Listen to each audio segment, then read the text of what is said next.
There have been times when I forgot. Okay, welcome everybody. Let's light our 2 Advent candles. Can you believe it's already the second Sunday of Advent? And there's a reader 1. Let's see, Annie Kate, can you be reader 1? And reader 2 is Junia.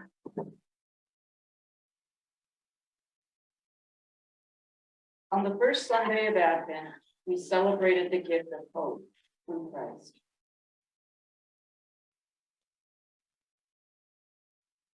Today's theme is peace. As we light this candle, we recall Jesus' many teachings on peace, both peace that is within us and the call to live peaceably with others. We remember too that Jesus is called the Prince of Peace. Jesus, our peace, come and bring us peace. So today is a Sunday of peace in Advent. When do you experience peace in your daily living? Let me put a little finer point on it. When do you experience inner peace? The second prompt today is, how do you carry that inner peace with you into the way you live in your daily lives? How do you carry that inner peace with you as you walk through your daily life? In other words, how does it manifest? How does that inner peace manifest in your thoughts, your heart, your speech, your actions? The last prompt is, where do you see and experience peace in the world every day? Not in you, but out there. When and where do you experience peace in your daily living?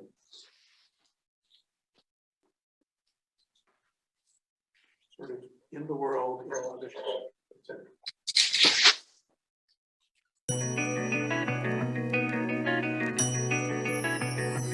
As the holidays draw near, you can almost feel this sense of dread in people when the first Christmas retail things begin to roll out in the stores.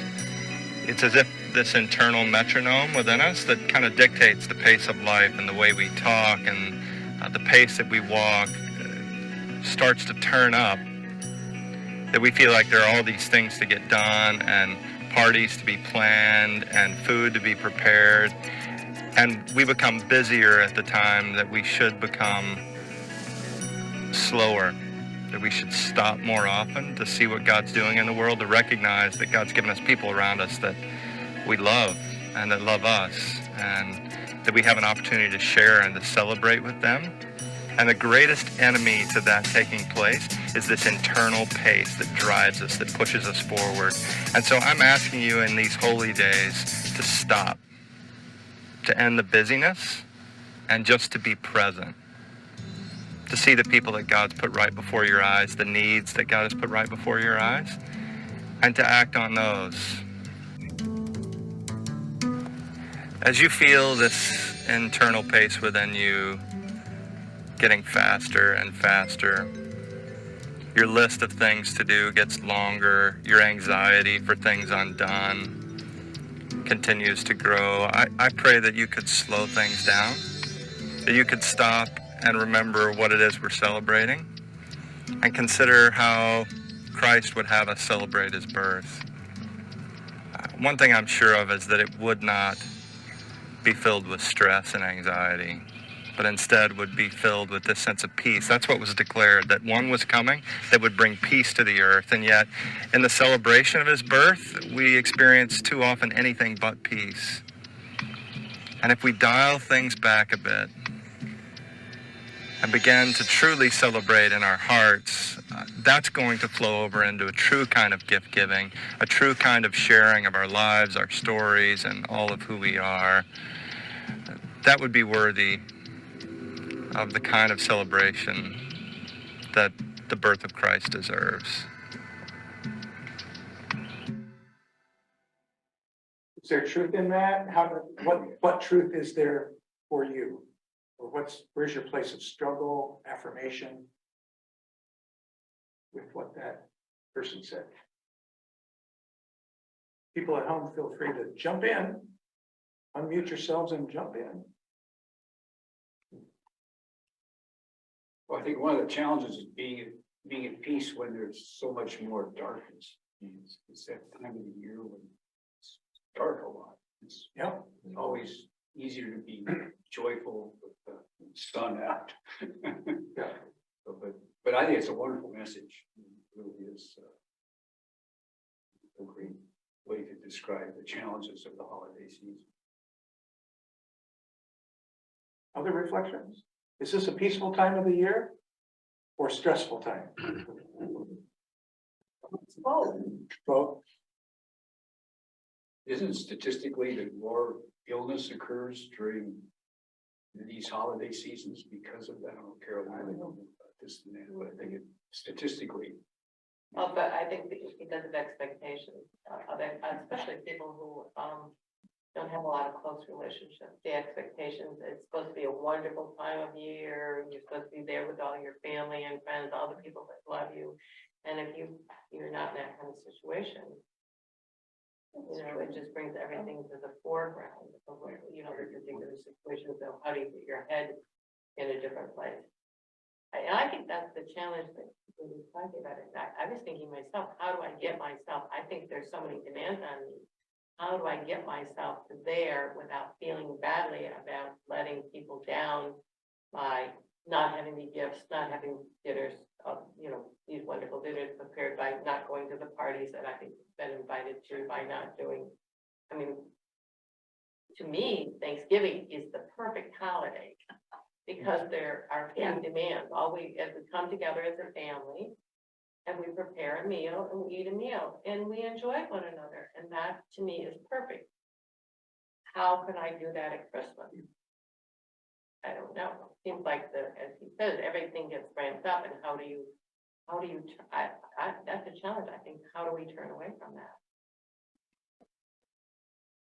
Well, yes, JS, please. To me, that's a symptom that can pop up at any time of the year where you feel that others are making demands of you that are difficult for you to make. And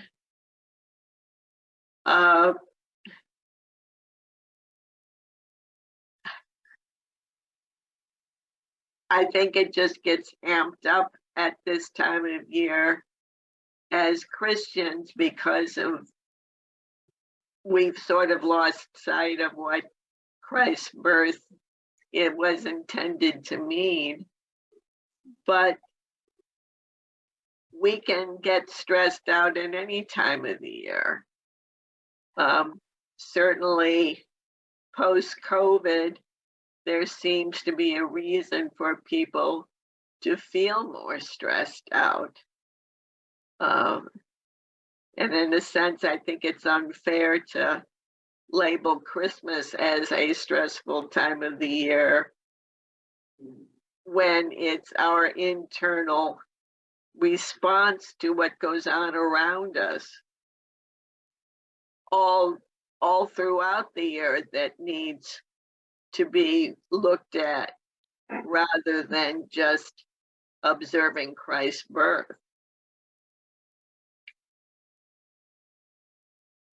I did something a month ago in response to what you were talking about, the feeling of overbookedness or just busy, but still thinking that those of us who don't have family near, and that is a harder time for our spirits as the family approaches. So how to mitigate that? Retirement place where I'm in covenant living. I proposed to our program director that since I'm one of the chapel pianists, they would understand if I would program carol singing at the dinner time on Saturday at the time that people come passing through the Grandel Lounge. So we have, as of this year, a grand piano. Why not use it for a focus of carol singing to welcome people to dinner on what could be, for those without family, a bleak weekend, especially with the holidays. So yesterday we started it from 4:15 to 5. Dinner starts at 4:30. And we had a full house. And I had song sheets prepared. And we all had a wonderful time, and people will spread the word. And we will do this each of the Saturdays, except for, of course, Christmas Eve. And it was sort of not curse the darkness, but light a candle kind of thing. We refocused everybody. Yeah, Really. yeah. And they commented very positively and said, well, tell others. But it's a good time because Saturday, Sunday is a bleak time for people who used to have family. And several of our friends have died, and I do the memorial book. So it was very hard to write Fern Anderson's name, who was a memoirs buddy of mine, in the memorial book this one. And so this helped mitigate the feeling that we face monthly out at Covenant Living. There's always somebody dying. Thanks, Lucy. I'd like you to look at what you wrote at the beginning, this just again for your own reflection, or perhaps you can write anything, you have it in mind, that's fine. That first question I ask is, when and where do you have experiences of peace in your daily life, inner peace? And in light of this conversation and that video, is there something to prevent you from doing that thing you wrote down? The first answer, during this season. Do you need to give yourself permission, perhaps, to do that thing? Or put yourself in that situation, whatever you wrote? Do you need to maybe say no, something else, so that you can say yes to that thing you wrote down? It's your first response today. Just give that some thought. If that's what brings you. Yeah, go ahead, Nina. Well, I don't have control over it, but what I wrote down is I have a black cat that we inherited from my daughter. And he will occasionally jump up in your lap and purr and purr. And how can you not feel good with this? Oh, wait, you said you don't have control over a cat? It's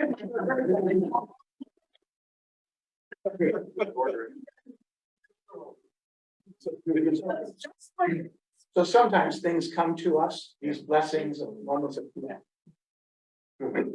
And yet, to your point, if we're not home, that can't happen. that's true.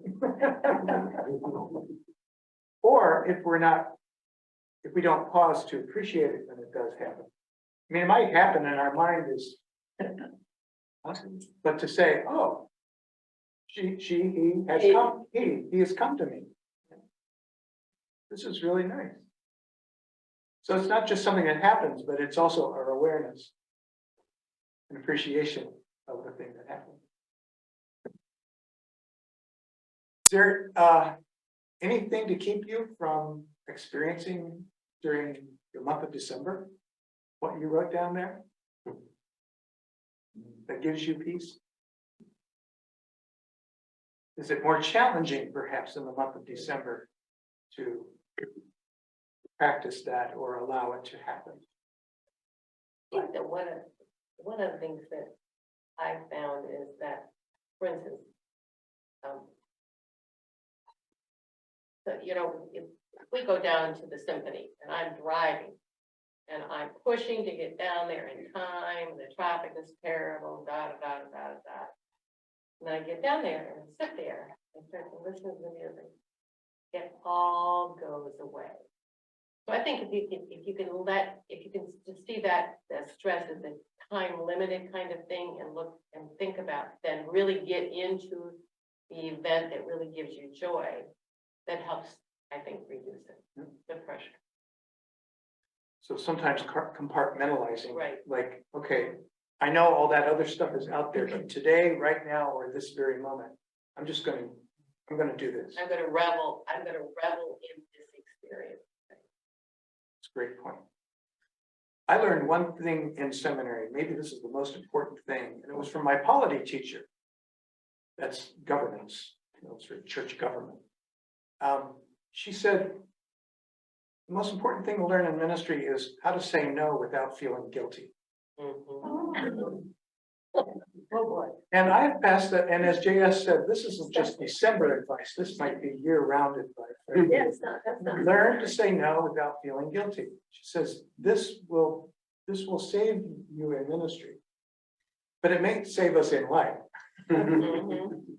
Learn to say no without feeling guilty. I've often said that to myself in my head when the demands were too many and when I didn't want to say no, but to maintain my sanity, my peace, or even institutional integrity, it could be something like that. I had to say no to somebody or something. So Advent isn't just, in that way, Advent becomes a little bit like Lent, and I'll mention a bit about that in a moment. Yes, Junior, I wrote down saying no. but there's another part. And not feeling. Without feeling guilty. Right, Absolutely. Because- And because if you sometimes I think you just have to do that. And do whatever gives you the peace. And then you can move on. and And that works. so the without feeling guilty part, you can't make yourself feel anything or not feel anything. But that without feeling guilty helps you remember that there might be an emotional response, Right. an unpleasant one, in this case, guilt, to saying no, just to be aware of it. It's like, oh, this doesn't feel right. But it's probably not going to feel right because a lot of us are very social creatures. We want to please people. Any people pleasers? Oh, yes. On the screen in the room, right? We're social creatures. We want to be in good graces, good relationships. So we tend to say yes when really we know we should say no. Or let me think about it. Maybe not. Let me think about it. The other thing is, we live in a very rich culture. There's so much that's exciting and interesting to say, you know, oh, yes, I would love to do that. That sounds so interesting. Or yeah, I think I would really, get something out of doing that. But then there's only so much you can do. Right. So many hours in a day, Right. and then you still need to have the downtime for yourself. Right, because it's not just hours in the day, it's also our intellectual Right. capacity, or it's also our emotional capacity. We don't have unlimited ability to pay attention to everything or to feel everything that's going on. Taking it in doable pieces is better than the whole. I learned somewhere along life's journey that there was a time in the church's history when Advent was practiced like Lent. And it wasn't just the 4 Sundays before Christmas, but it was a full 40 days. And it started at, I think it's St. Martin's Day, somewhere in mid-November. And it carried through to Christmas Eve. And it was, like Lent, a season of reflection. How different. How different, right? Because, yeah, Santa Claus starts to come out around Halloween now. And we don't really think of Advent and Christmas as 2 different seasons. We talk about it in church, but let's be realistic at home, in society, at work, or even in our own minds, we may think, the holidays have come. Right? Well, Advent once had its own integrity as a season of pausing, like the pastor said, I don't know, pastor, the video, a time of pausing and stopping, reflecting, taking stock. What's working, what's not, how's it going with my primary relationships with self, others, God. And that pink candle that's in our Advent wreath I don't know if folks on the screen can see, we have an Advent wreath and there's a pink candle is for next Sunday, the third Sunday of Advent, the Sunday of joy. As I recall, that third Sunday, or maybe that week of the third Sunday, I'm not sure, was kind of a step out of the penitential season of Advent to have some fun.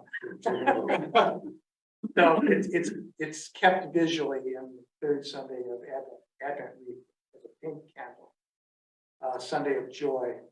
Not that love, peace, and hope aren't also joyful, but the Joy Sunday was supposed to be a separate Sunday because there was more prayer, more fasting, just like in Lent, during those early days of the church when Advent was really distinct from Christmas. So that, like at Easter, when Christmas Eve dawned, all lights, food, feasting, the rules are off. Watch out.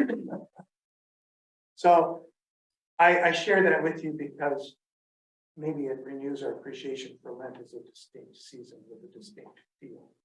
And I know people in the, outside of the church aren't going to observe that. That's okay. But within the church, as church people, we might give that some consideration for our spiritual life. How does that strike you? An invitation to permission to slow down? I appreciate the breather that I've never been able to figure out why that candle is pink. But that does explain it. Well, I found it on the internet, so I know it's true.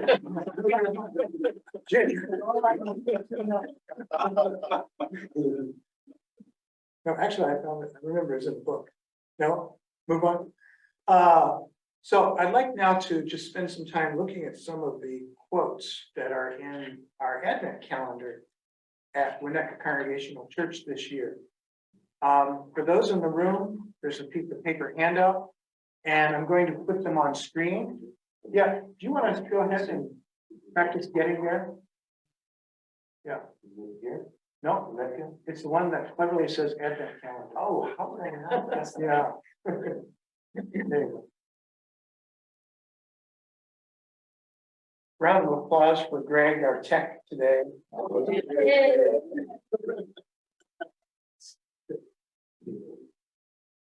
So folks at home, we're gonna go right where you are. Yep. Okay. Yep.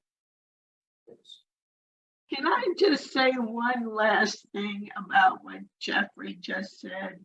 Yes, please, Joanne.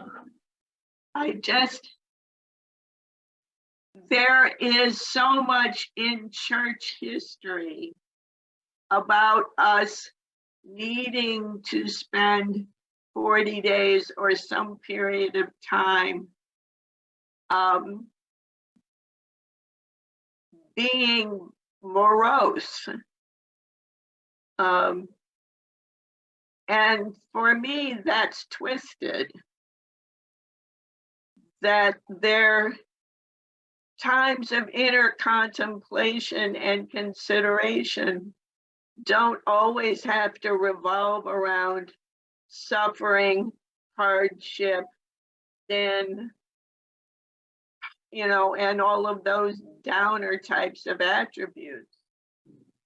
They can be periods of joy, of fun, of celebration, of recognizing all of the ways that we each have within us to create joy, to use the term for next week, and peace, and hope, and love.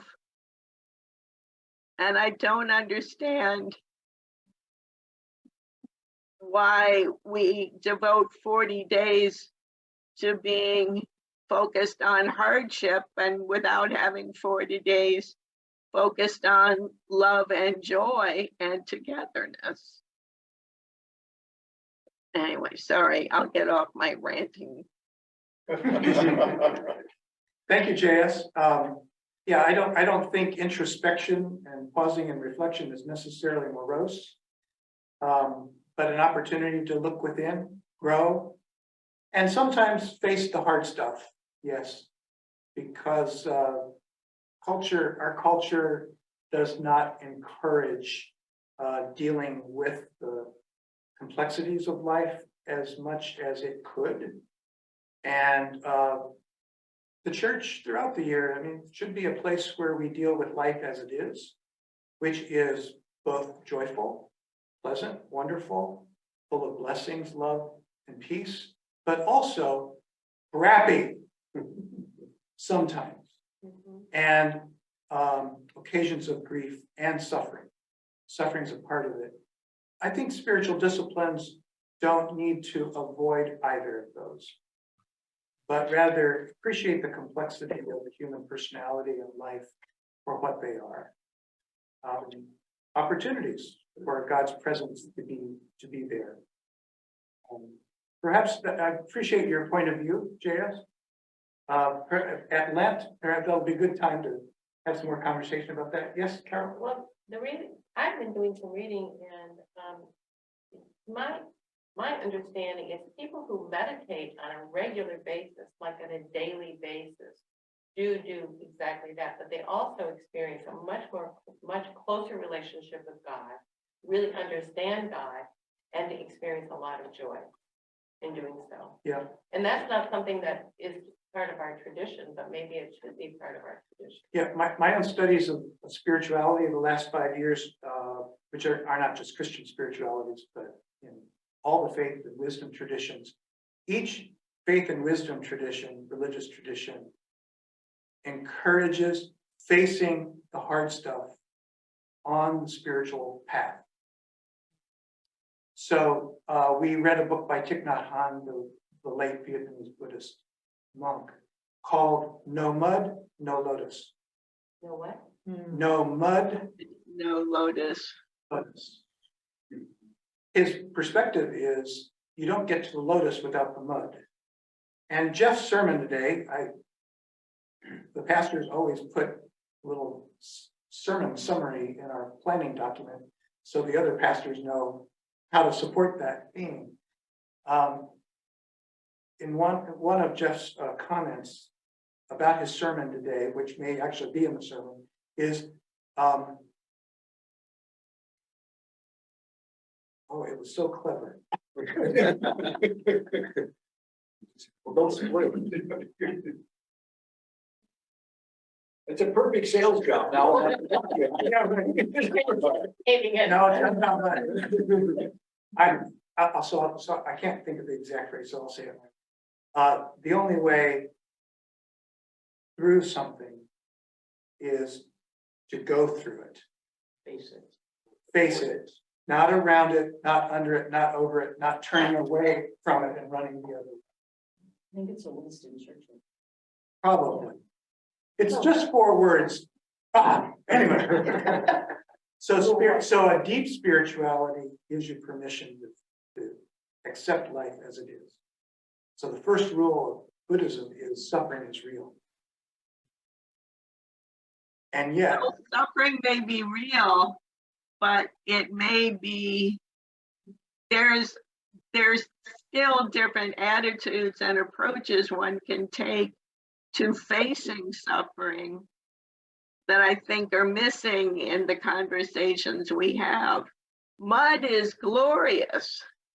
Ask any little kid who's ever played in mud whether mud is bad. They think mud is terrific.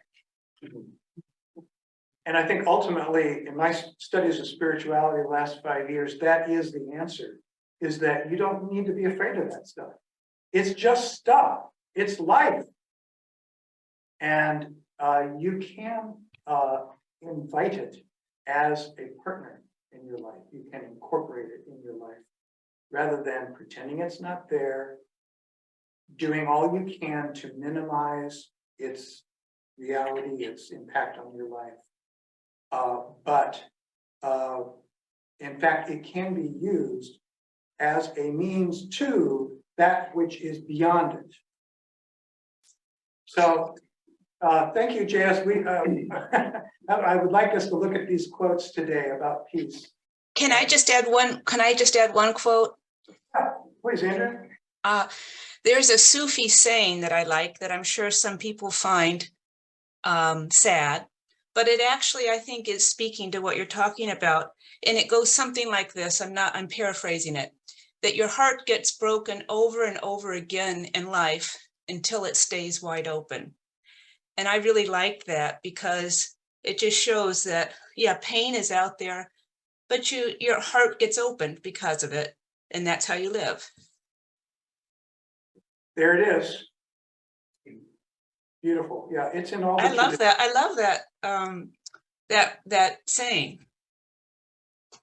I just found it really compelling. I looked at it, found it compelling, and thought I'd share it with you in case you haven't looked at it. It begins with this quote on the lower left-hand side of the screen. Here again, perhaps in this quote is reference to J.S.'s question here about the relationship of suffering and peace.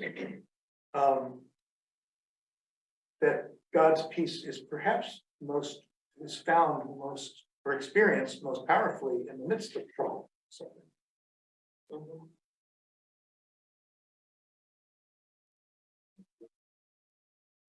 And back to Nina's cat,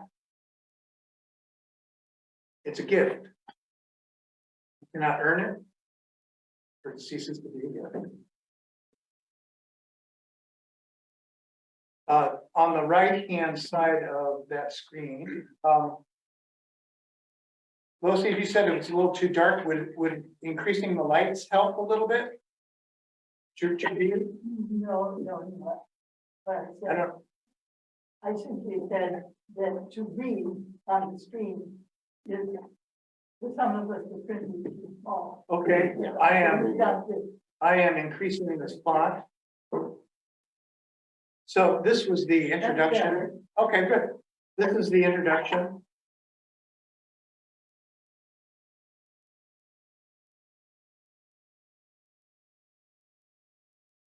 I thought it was really well written. I didn't write it.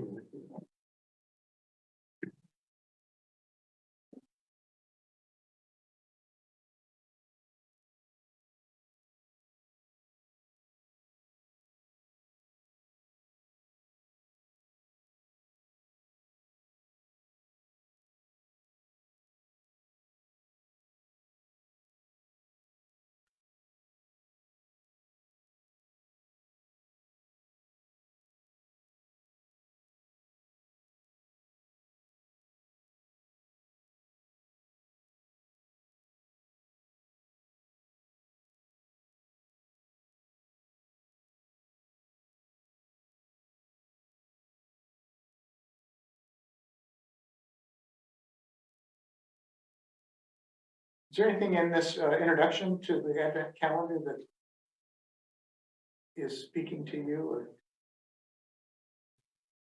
this phrase "stop striving" speaks to me? I thought life was supposed to be about striving.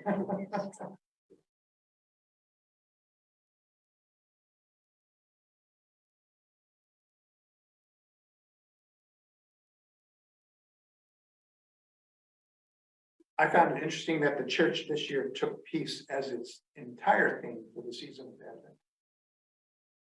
You could take any of those 4 themes or another theme. Seem to think about really taking on that role of being a peacemaker. Striving. And then these 4 questions were suggested for families with children at home. So I'm going to go down to this size of screen. I hope you can still see.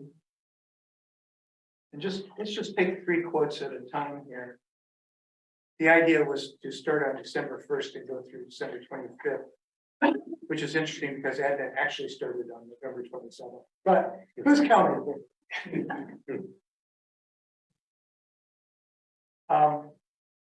Let's just take 3 at a time. We've got a few minutes to do this. Let's look at them.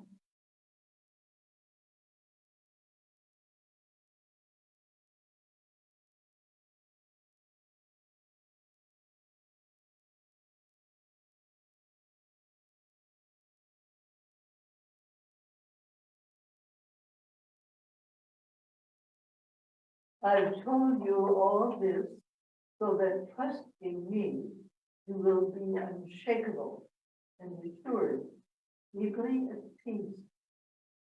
In this godless world, you will continue to experience difficulties, but take heart. I have conquered the world. John 16:33.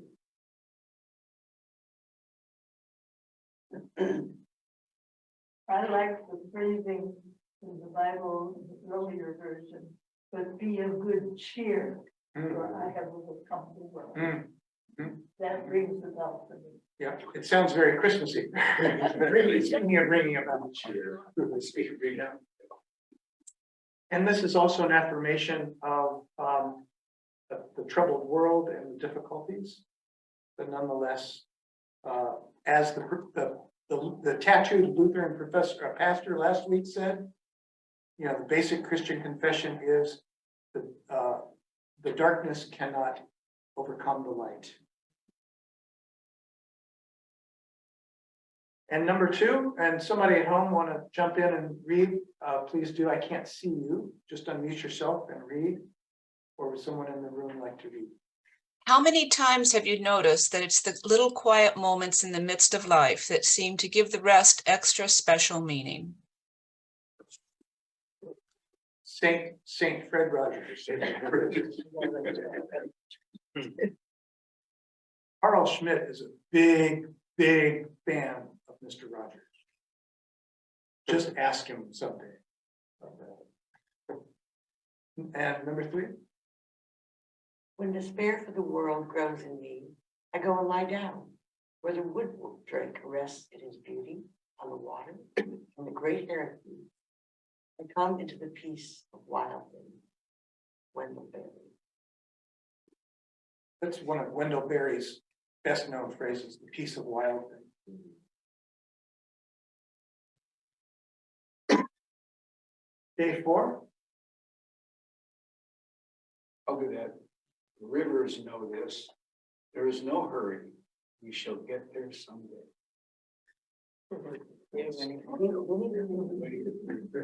really true about rivers. I mean, they just flow easily, don't they? In most places. There is some rushing up in the mountains. Some flow faster than others, but yet they keep going. I'll get to the same one. Yeah, and they all get to the same place. Yeah. Eventually. Day 5. For even if the mountains walk away and the hills fall to pieces, my love won't walk away from you. My commitment of peace won't fall apart. The God who has compassion on you says so.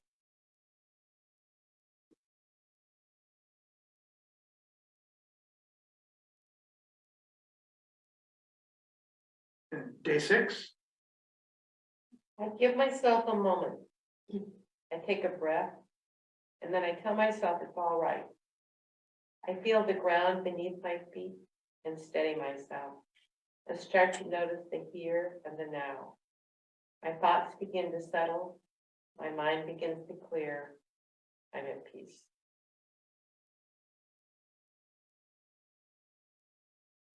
So to identify peace as who you are is a profound self-definition.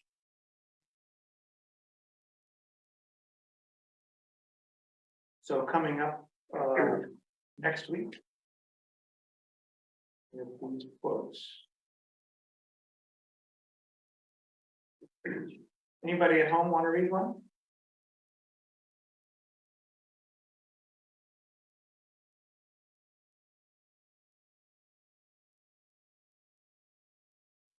Sure, I'll read one. Yes. Peacemaking is the functioning of bearing witness. Once we listen with our entire body and mind, loving action arises. Bernie Glassman.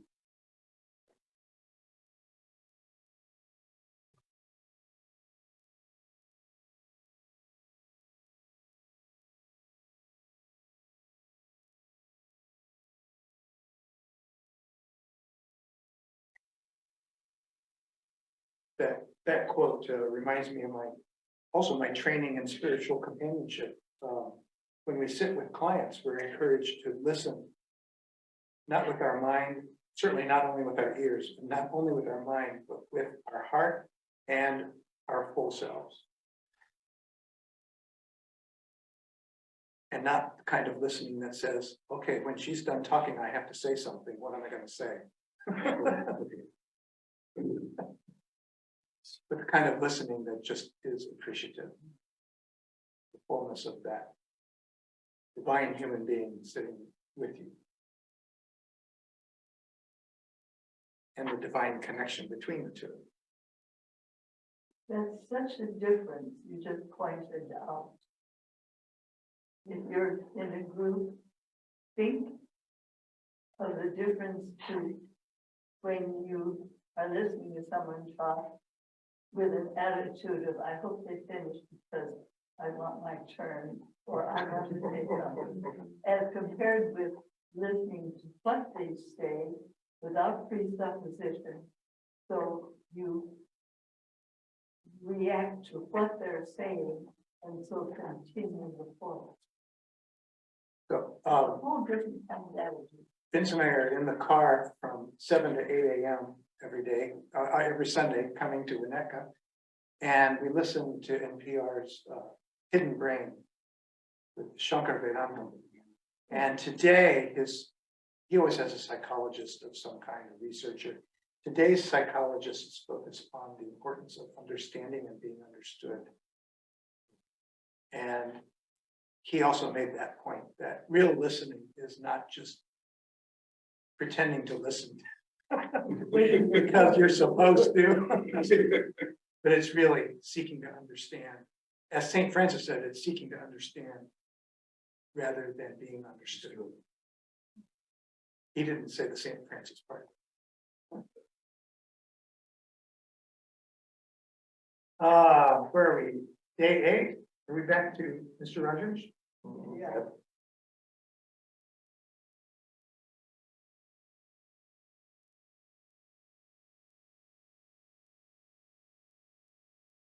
Anybody like to do that? Listening is where love begins, listening to ourselves and then to our neighbor. Mhm. Fred Rogers.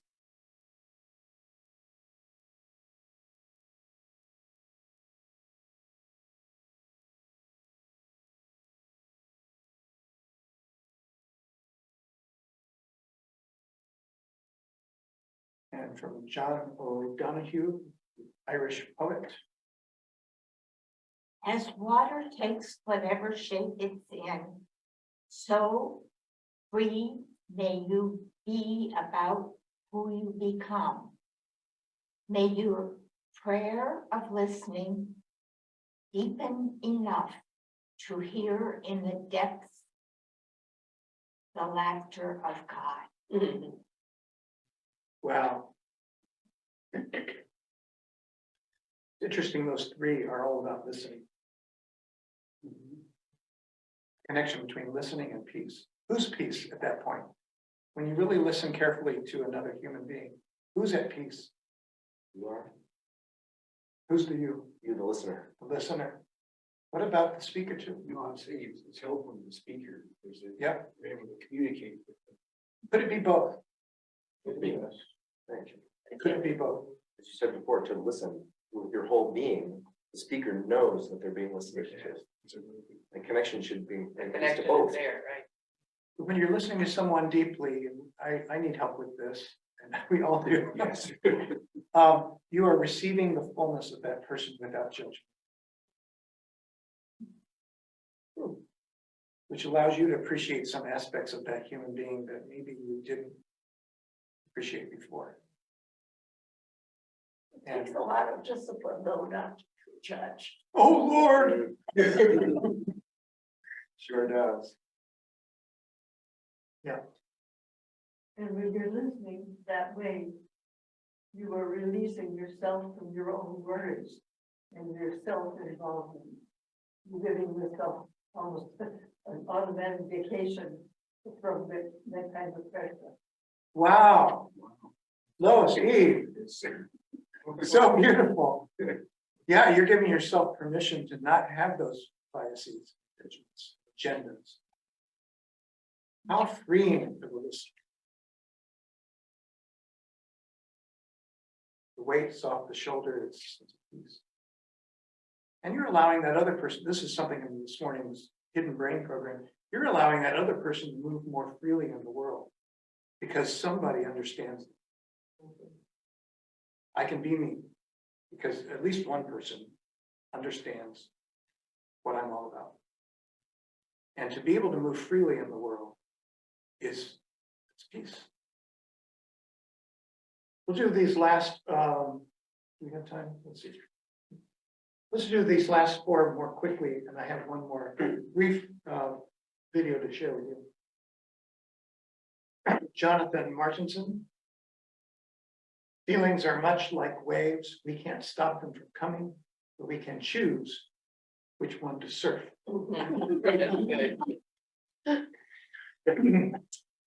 December 11th, we can be serene even in the midst of calamities, and by our serenity, make others more tranquil. Serenity is contagious. Yeah, in systems theory and psychology, anxiety is contagious, but calm is also contagious, especially if calm is exuded by the leader in the system, whether that's the pastor, the parent, the boss, or just someone who is looked to as a leader. That person's calm, the system will calm down. That's the theory of systems thinking. So you don't want an anxious leader. Elizabeth Dixon, whoever that is, I don't know.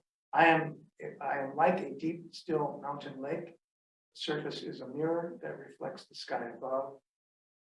I await in tranquility for the breath of God to move upon me. And Mother Teresa, let's say this one together. Peace begins with us.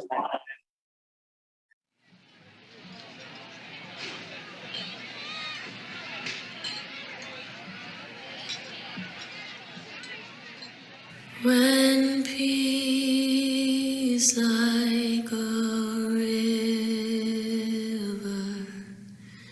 attended my way, when sorrows like sea billows roll,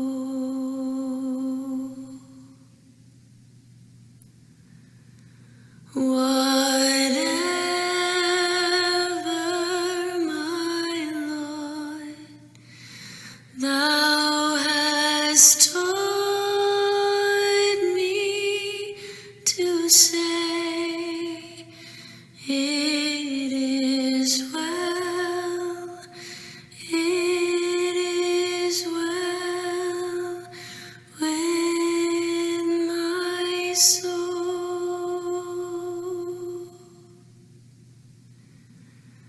It is well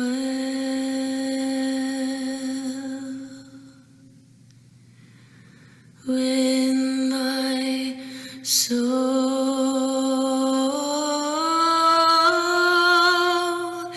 It is well. It is well with my soul.